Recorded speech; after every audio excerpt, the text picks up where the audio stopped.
Hello दोस्तों, इस video पे आज हम बात करेंगे निफ्टी और बैंक निफ्टी के एनालिसिस के बारे में, जो कि 30 सितंबर 2022 यानी कल फ्राइडे के लिए है।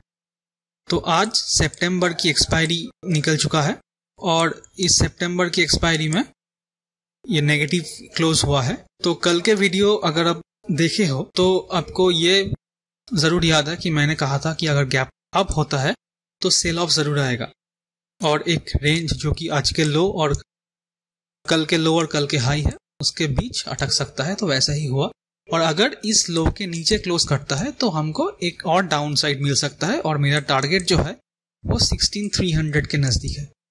तो ये टारगेट अभी भी एक्टिव है क्योंकि ये नेगेटिव ही क्लोज हुआ है। तो यहां से क्या हो सकता है, ये जो लो है ये लो को अगर निफ्टी मेंटेन करता है और यहां से पुल बैक होता है तो यहाँ पे एक कंसोलिडेशन मार्केट दिख सकता है अक्टूबर में, और उसके बाद कुछ दिन और कुछ हफ्ते कंसोलिडेट करने के बाद अगर ये ऊपर साइड या नीचे के साइड ब्रेक डाउन या ब्रेक आउट दे तो हमको एक ट्रेंड मिल सकता है नीचे की तरफ 16300 और ऊपर की तरफ फिर हमको 17500 इस तरफ जाते हुए देख सकते हैं हम। लेकिन अभी एक कंसोलिडेशन मार्केट दिख रहा है। उसके बाद अगर गैप अप, उसके बाद अगर ब्रेकआउट या ब्रेक डाउन होता है तो हमको एक अच्छा मार्केट मिलेगा। लेकिन अभी तक मार्केट नेगेटिव है, RSI भी 40 के नीचे, तो नेगेटिव की साइड ही हम देख रहे हैं अभी।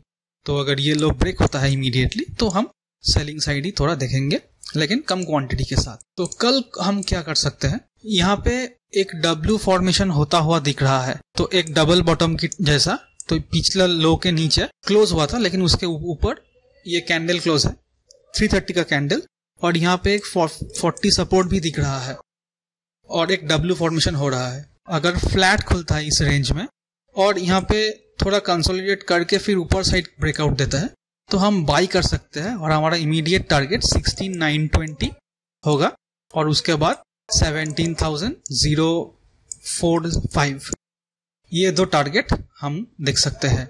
लेकिन अगर इस रेंज में खुलने के बाद ये कल के जो लो है इसको तोड़ता है नीचे की तरफ और RSI भी 40 के नीचे आ जाता है तो हम फिर उसको सेल करेंगे 20-25 पॉइंट को एसएल लेके, और हमारा टारगेट जो है वो 16760 या 17750 यहाँ तक होनी चाहिए कल के लिए। और उसके बाद हम फिर देखेंगे अगर यहाँ से एक बहुत बड़ा गैप डाउन खुलता है तो हम प्राइस एक्शन देख सकते हैं, क्योंकि यहाँ से थोड़ा पुल बैक आने की उम्मीद है। अगर गैप डाउन होता है तो गैप डाउन होने के बाद अगर एक पॉजिटिव कैंडल बनाता है इस लेवल पे तो हम वहां पे बाई कर सकते हैं और हमारा टारगेट 16820 तक होनी चाहिए। और अगर ये बहुत बड़ा गैप अप खुलता है तो ये वोलेटाइल हो जाएगा इसी रेंज के बीच। तो ये था निफ्टी के एनालिसिस, और चलिए अब हम बैंक निफ्टी देख लेते हैं। तो जो बैंक निफ्टी वो भी वैसा ही प्ले आउट हुआ है नेगेटिव बायस के साथ, लेकिन ये थोड़ा और नेगेटिव है। ये जो क्लोज है वो कल के क्लोजिंग के नीचे, और यहाँ से अगर ये फॉल होता है तो 37070 का लेवल जो है वो डेफिनेटली आनी चाहिए और 40 के नीचे भी है तो अभी भी नेगेटिव।